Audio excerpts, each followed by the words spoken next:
It was a rainy Saturday morning. I was traveling on the Pennsylvania Turnpike. I lost control of the car, hydroplaned.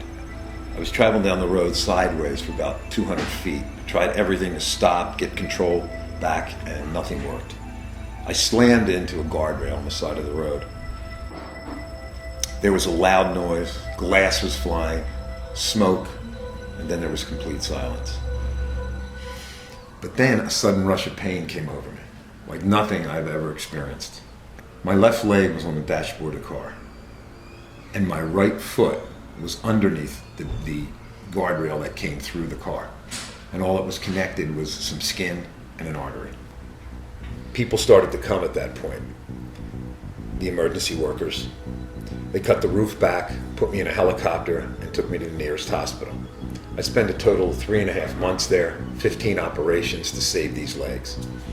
During one of the operations, they took a muscle flap out of my abdomen to save the left leg because it had an infection. And during that operation, my son was born. And I'll never forget that because I was in recovery. And when I came out of the recovery, the first face that I saw was my newborn son, Nicholas. And he was beautiful. He was absolutely gorgeous. And I think it really may have been the point where it gave me some hope. The doctors came in a few days later, circled the bed, and my mother and father were there, my wife, and I could tell they were gloomy. I said, "Guys, what's up?" He looked at me, the one doctor, and said, "We don't think you'll ever be able to walk again without the use of some type of apparatus like a walker or crutches." And I immediately turned to them and said, "Do you want to bet?" See, they did the best job they could, put me back together. But they weren't going to tell me what I can do and can't do without me at least trying. And at that point, I started my own rehab. I couldn't move left or right because I had these long screws, external fixators about a foot long, 2 on the bottom of my feet, 2 on the top, holding my feet literally to my body. I wanted to walk so bad that I wasn't going to be denied. It was about a year from the point where the doctors told me I'd never walk again that I was able to walk with a cane.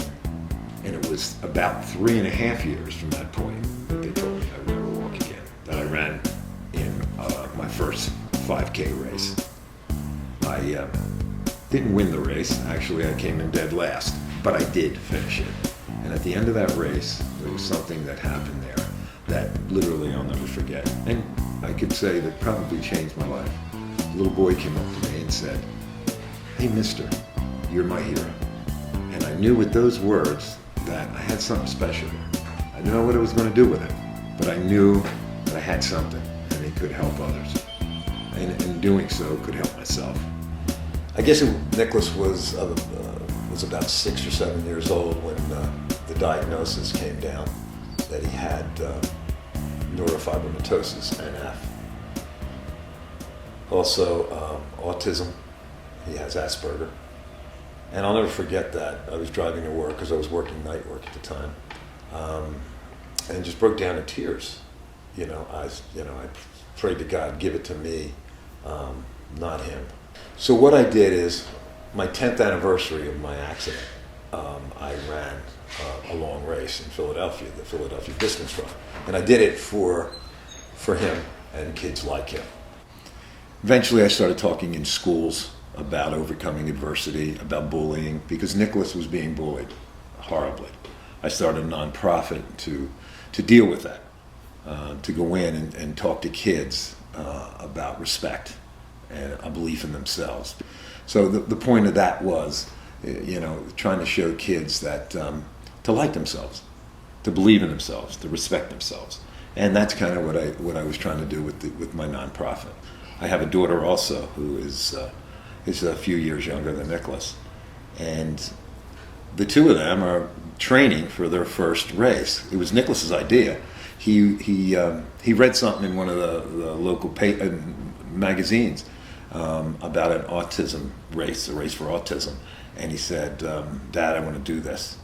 I'm now a trainer in a gym, and I train able-bodied people, and they're going to come and give me excuses? I don't think so. because a lot of times I'll take my leg off and drop it right in front of them and say, you know, what are you telling me? You can't do this? It's been a bumpy ride. It's been a scary ride, but I think all in all, it's been my ride, and I'm pretty happy where it has gone, and who knows where it's headed.